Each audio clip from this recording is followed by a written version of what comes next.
एक बार एक महात्मा अपने शिष्यों को उपदेश दे रहे थे कि हमारा शरीर वह साधन है जो हमें मुक्ति के द्वार पर लेकर जाता है। यह हमारा सबसे बढ़िया साथी है। एक स्वस्थ शरीर आपके लिए एक वरदान हो सकता है, लेकिन एक बीमारियों से ग्रस्त शरीर आपके लिए एक शाप होता है। ऐसा शरीर आपको जिंदगी भर दुखी रखेगा, चाहे आपके पास कितना ही धन क्यों ना हो। अगर आपका शरीर बीमारियों से ग्रस्त है तो वो धन आपके किसी काम का नहीं रह जाएगा, क्योंकि आप अपने धन का उपयोग ही नहीं कर पाएंगे। उस महात्मा ने उनको बताया कि बहुत सारे योगी पहाड़ों में जाकर कठिन तप करते हैं, बहुत दिनों तक भूखे रहते हैं, व्रत करते हैं। वो ऐसा इसलिए करते हैं ताकि वो अपने शरीर को मजबूत बना सके, ताकि उनका शरीर लंबे समय तक जीवित रह सके और वो लंबे समय तक जीवित रह के मुक्ति के द्वार खोल सके। जब सन्यासी अपने शिष्यों को ये सब बातें बता रहे थे तो वहां पर एक बुजुर्ग आदमी अपने जवान बेटे को लेकर उनके पास पहुंचा। बुजुर्ग आदमी की आंखों में एक चमक थी, उसकी चाल में एक फुर्ती थी और उसके पूरे व्यक्तित्व से एक तेज निकल रहा था जो सबको अपनी ओर आकर्षित कर रहा था। लेकिन उसका जवान बेटा उसके बिल्कुल विपरीत था। उसके चेहरे पर कोई तेज नहीं था, उसकी चाल से वो थका थका लग रहा था। उस जवान युवक को देखकर ऐसा लगता था जैसे सारे संसार की विपत्ति उसी के कंधों पर आ गई है। उसमें जवानी के कोई लक्षण दिखाई नहीं दे रहे थे। वो ऐसा प्रतीत हो रहा था जैसे जवानी में ही उसे बुढ़ापा आ गया हो। आश्रम के शिष्यों की तरफ बिना कोई ध्यान दिए वह बुजुर्ग आदमी अपने बेटे को लेकर उस महात्मा के पास पहुंच गया। उन्होंने हाथ जोड़कर उस महात्मा से याचिका की कि आजकल के युवा बच्चों में कोई तेज नहीं बचा है, सब में बुढ़ापा पहले से ही आ गया है। लेकिन अगर मैं अपनी बात करूं तो आज बुढ़ापे में भी मुझे कोई बीमारी नहीं है, मैं बिल्कुल स्वस्थ हूं। लेकिन जब मैं अपने बेटे की तरफ देखता हूं तो मेरा दिल दुखी हो जाता है, क्योंकि ये अपने पिता से पहले ही बूढ़ा होने लग रहा है और एक पिता के लिए इससे ज्यादा दुख की बात क्या हो सकती है। उस बूढ़े व्यक्ति ने महात्मा से प्रार्थना की कि आप आयुर्वेद के झांता हैं, आप इतने बड़े सन्यासी हैं, आपके पास तो बहुत सारे तरीके होंगे जिससे मेरे बेटे की बुढ़ापे आने की बीमारी को खत्म किया जा सके। अगर आपके पास ऐसी कोई औषधि है तो आप उसे देने की कृपा करें, जिससे मैं चिंता मुक्त होकर अपना जीवन जी सकूं। उस महात्मा ने उस बुजुर्ग आदमी के युवा बेटे की ओर देखते हुए कहा कि औषधि तो बीमार आदमी को दी जाती है, लेकिन इस युवक को देखकर ऐसा लगता है कि इसे कोई बीमारी नहीं है, बल्कि इसके खान पान, इसके रहन सहन और इसके दिनचर्या में थोड़ा बदलाव करने से इसका पूरा जीवन बदल सकता है। असल में इंसान अगर बीमारी आने से पहले ही सतर्क हो जाए तो उसके पास बीमारी नहीं आएगी, लेकिन हम बाद में सतर्क होते हैं जब बीमारियां हमारे शरीर में प्रवेश कर चुकी होती है और उसके बाद औषधियों के इलाज के अलावा और कोई तरीका हमारे पास नहीं बचता। लेकिन मैं सबको कहता हूं कि जो भी इंसान अपना स्वस्थ शरीर चाहता है, अच्छा खुशहाली से भरा जीवन जीना चाहता है, उसे अपनी दिनचर्या में कुछ नियम अपनाने होंगे। उसे कुछ भोजन ऐसे खाने होंगे जो उसके शरीर के लिए लाभकारी हो। इसके अलावा उसे ऐसे योग सीखने होंगे जिन्हें वह जीवन भर कर सके। अगर वो सिर्फ इन 3 बिंदुओं को विस्तार से समझ लेता है तो उसका शरीर उसके लिए वरदान साबित हो जाएगा। उससे अपने शरीर की वजह से इस जीवन काल में कभी भी कोई कष्ट नहीं उठाना पड़ेगा। ये 3 बिंदु मैं तुम्हें विस्तार से समझाने की कोशिश करता हूं। इन 3 बिंदुओं में सबसे पहले हमारा भोजन आता है। जिस प्रकार का भोजन हमारा शरीर ग्रहण करेगा उसी प्रकार की वो ऊर्जा पैदा करेगा। अगर हम अपने शरीर में बासी खाना डालेंगे तो वो आलस्य से भरा रहेगा, वो हमेशा सुस्त रहेगा। लेकिन वहीं पर अगर हम उसमें ताजा खाना डालेंगे तो हमारा शरीर चुस्ती से भरा रहेगा, उसमें कोई आलस्य नहीं रहेगा। महात्मा ने अपनी बात पर प्रकाश डालते हुए कहा कि किसी भी देश का भोजन वहां के मौसम और वहां की जलवायु पर निर्भर करता है। मौसम के हिसाब से सर्दी का अलग खाना होता है, गर्मियों का अलग खाना होता है और उसी प्रकार अलग अलग मौसमों का अलग अलग खाना होता है। और अगर हम मौसम की बात करें तो जो लोग समुद्र के किनारे रहते हैं उनका खाना अलग होगा और जो लोग रेगिस्तान के पास रहते हैं उनका खाना उनसे बिल्कुल अलग होगा, क्योंकि अलग अलग देश में वहाँ की जलवायु के हिसाब से फसल उगाई जाती है और जो फसल वहाँ पर उगती है उसी के हिसाब से वहाँ पर भोजन तैयार किया जाता है। लेकिन चाहे किसी भी देश या किसी भी जलवायु का भोजन क्यों ना हो, अगर तुम अपने भोजन के साथ कुछ खाद्य पदार्थ और लेते हो तो तुम्हारा शरीर अपने आप चुस्त रहेगा, ऊर्जा से भरा रहेगा। उदाहरण के लिए मैं तुम्हें बताना चाहता हूँ कि खाने के साथ गाय का देसी घी बहुत ही लाभकारी होता है, लेकिन ज़रूरत से ज़्यादा घी खाना भी नुकसानदायक हो सकता है। इसीलिए जब भी आप अपने सुबह या फिर रात्रि का भोजन करें तो उसके साथ 2 से 5 चम्मच देसी घी का सेवन अवश्य करें। इससे आपके शरीर के जोड़ों के अंदर वो घी पहुंचता है, जिससे आपके जोड़ उम्र बढ़ने पर भी अच्छी तरह काम करते रहते हैं। तुमने बहुत सारे लोगों को देखा होगा जिनके घुटनों में दर्द रहता है, जिनके हाथ में दर्द रहता है। ये बीमारी तभी होती है जब हमारे शरीर में पर्याप्त मात्रा में तेल नहीं पहुंचता है। तेल यानी कि देशी घी हमारे शरीर के लिए सबसे ज्यादा लाभकारी होता है। इसके अलावा रात के खाने के बाद गाय का दूध अवश्य पिए।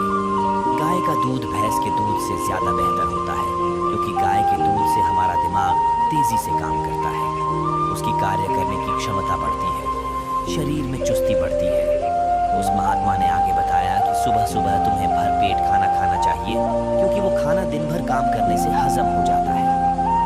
लेकिन रात में अगर भरपेट खाना खाया जाता है तो हमारा शरीर नींद में जाने के बाद उस खाने को अच्छी तरह से हजम नहीं कर पाता, और इसी वजह से कुछ लोगों का पेट सुबह सुबह अच्छे से साफ नहीं हो पाता है। और जब पेट अच्छे से साफ नहीं होता, उसी से बहुत सारी बीमारियों का जन्म होता है। इसलिए रात में हल्का खाना खाएं और खाने के बाद थोड़ी सी मिठाई अवश्य खाएं, क्योंकि खाने के बाद थोड़ा मीठा खाने से हमारी पाचन क्रिया तेज हो जाती है। उसके बाद हमारा खाना जल्दी हजम हो जाता है। इसके अलावा बासी भोजन कभी न खाएं। बासी भोजन खाने से अच्छा है आप भूखे रह जाएं, लेकिन बासी भोजन, सड़ा हुआ भोजन हमारे शरीर के अंदर जाकर बहुत सारे कीटाणु पैदा कर देता है, और उसी की वजह से बहुत सारी बीमारियों का जन्म होता है।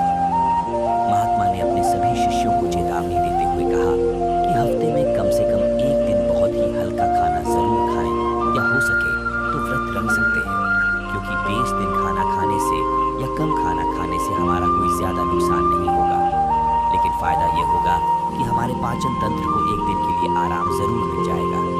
जो पाचन तंत्र सुबह शाम दिन रात पर 22 घंटे 365 दिन काम करता रहता है, उसे कम से कम एक सप्ताह में एक दिन कम से कम आराम तो जरूर देना चाहिए, ताकि वो अपना कार्य आसानी से, अच्छे से और लंबे समय तक कर सके। अगर भोजन की बात आती है तो ऐसे में हमें कुछ नियम अपनी दैनिक दिनचर्या में जरूर अपनाने चाहिए, और उसमें से सबसे पहले नियम है सुबह से खाना। जो लोग समय से ग्रहण नहीं करते हैं, उनके अवचेतन मन के पास कोई स्पष्ट संदेश नहीं पहुंचता है, और इसलिए उनका अवचेतन मन उनके पाचन तंत्र के पास एक स्पष्ट संदेश नहीं पहुंचा पाता कि इस खाने को पचाने का कार्य करो।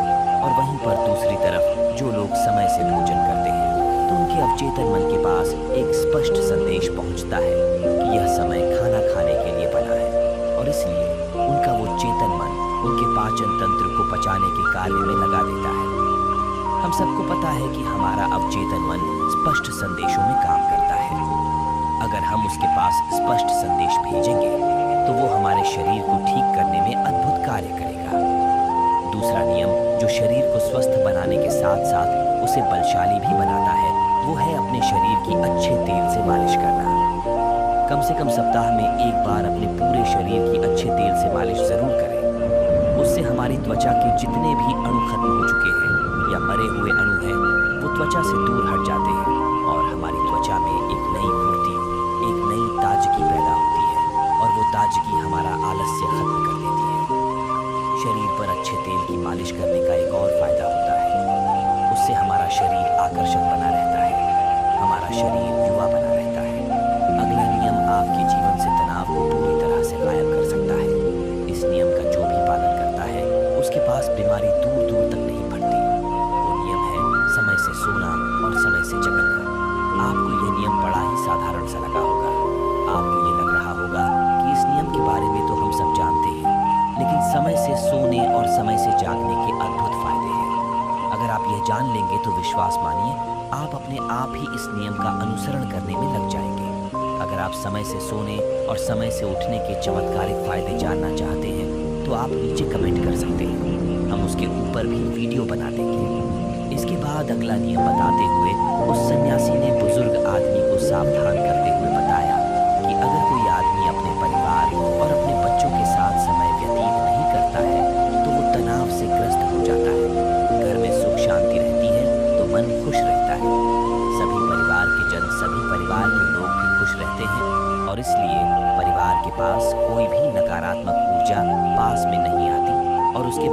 आपका परिवार, आपके बच्चे और आप तंदुरुस्ती भरा जीवन जी सकते हैं। कुछ लोग काम ज्यादा होने की वजह से अपने परिवार, अपने बच्चों के साथ ज्यादा समय नहीं बिता पाते। ऐसे लोग अगर रोज अपने परिवार को समय नहीं दे सकते तो कम से कम कुछ दिन, कुछ महीनों के लिए उन्हें कहीं घुमाने के लिए जरूर लेकर जाएं। आप अपने परिवार के साथ जितना वक्त बिताएंगे उतनी ही नजदीकियां आपके परिवार के साथ आपकी बनेगी और उसके बाद आपके मन से तनाव गायब हो जाएंगे। इसके बाद महात्मा ने बताया कि ये तो तुम सब जानते हो कि व्यायाम करना हमारे शरीर के लिए कितना लाभकारी होता है। हर एक इंसान को व्यायाम करना चाहिए और उस समय से व्यायाम करना चाहिए। लेकिन कुछ लोग व्यायाम करने का गलत अर्थ निकाल लेते हैं। व्यायाम उतना ही करो जिससे तुम्हारे शरीर को पीड़ा न पहुंचे। कुछ लोग व्यायाम ज्यादा करने के लिए अपने शरीर को पीड़ा पहुंचाते रहते हैं। लेकिन व्यायाम सिर्फ उतना ही होना चाहिए जितना आप सहन कर सकते हैं। अपनी सीमाओं के परे जाना, अपने शरीर को पीड़ा पहुंचाना आपको थका देगा और थकने के बाद आपके अंदर आलस्य भर जाएगा और उसके बाद आपका कोई काम करने का मन नहीं करेगा। इसलिए अपने आप को इतना मत थकाओ कि आप अपना काम भी ना कर पाओ।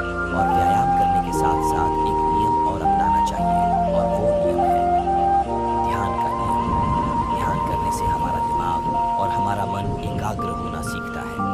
वह विचारों से मुक्त हो जाता है और जब दिमाग और हमारा मन विचारों से मुक्त हो जाता है तो शरीर से तनाव चला जाता है, क्योंकि विचार ही तनाव का असली कारण होते हैं। जो लोग समझदार हैं वो जानते हैं कि विचार ही हमें दुख पहुंचाते हैं और विचार ही हमारे तनाव का असली कारण होते हैं। इसीलिए लोग शून्यता में जाने का ध्यान करते हैं। लेकिन अगर आप भी रोज ध्यान करते हैं तो इससे आप विचार रहित तो होंगे ही, साथ ही साथ आपके चेहरे का तेज बढ़ेगा और आपकी इंद्रियां यानी कि आंख, नाक, कान, त्वचा और आपका मस्तिष्क अच्छी तरह से कार्य कर पाएंगे।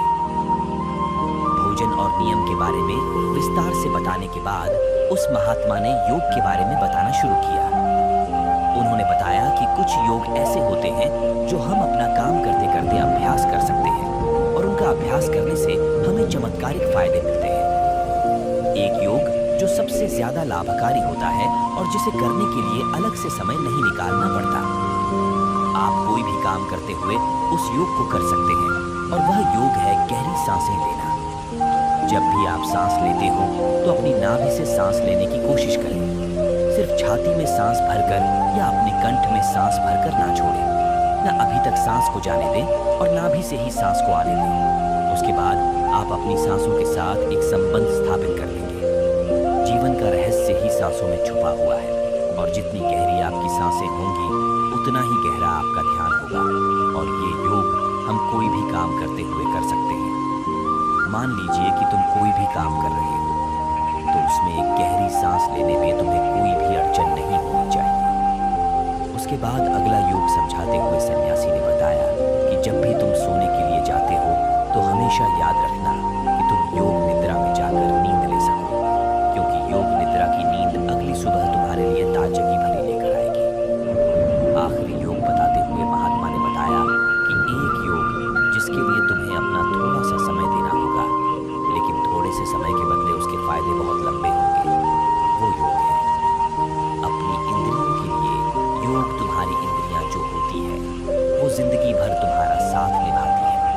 तुम्हारी आंखें देखने का काम करती है, तुम्हारे कान सुनने का काम करते हैं। उसी प्रकार हर एक इंद्री अपना कार्य अलग अलग भिन्न भिन्न रूप में करती रहती है। लेकिन समय के साथ साथ जैसे जैसे इंसान की उम्र बढ़ती है इंद्रियों की शक्ति कम होने लग जाती है। इसलिए इंसान को ऐसे योग करते रहना चाहिए जिससे उनकी इंद्रियां कभी भी कमजोर न पड़े। उदाहरण के लिए आंखों की शक्ति बढ़ाने के लिए ध्यान का प्रयोग किया जा सकता है और कानों की शक्ति बढ़ाने के लिए कानों से सुनने का अभ्यास किया जा सकता है। सिर्फ हमें अपनी अलग अलग इंद्रियों पर अलग अलग समय पर अपना ध्यान केंद्रित करना है। जैसे कि हम खाली बैठे हुए सिर्फ सुनने पर ध्यान लगा रहे हैं। हमारे कानों में हर प्रकार की ध्वनि प्रवेश कर रही है। हमारा पूरा ध्यान सिर्फ सुनने पर लगा हुआ है। इस ध्यान को सिर्फ कुछ पलों तक करने के बाद आपको खुद ही महसूस हो जाएगा कि वो इंद्री आपकी अच्छी तरह से काम कर रही है। इसलिए यह भोजन नियम और आखिर में ये योग आपके जीवन को बदल सकते हैं। बुढ़ापे तक आपके पास पास कोई बीमारी नहीं आएगी। इसके बाद उस महात्मा ने सभी को वहां से जाने का इशारा किया और फिर खुद आयुर्वेद की औषधियां बनाने में लीन हो गए। तो दोस्तों, कैसी लगी ये कहानी? आपको कमेंट सेक्शन में जरूर बताना, और अच्छी लगी हो तो इस चैनल को सब्सक्राइब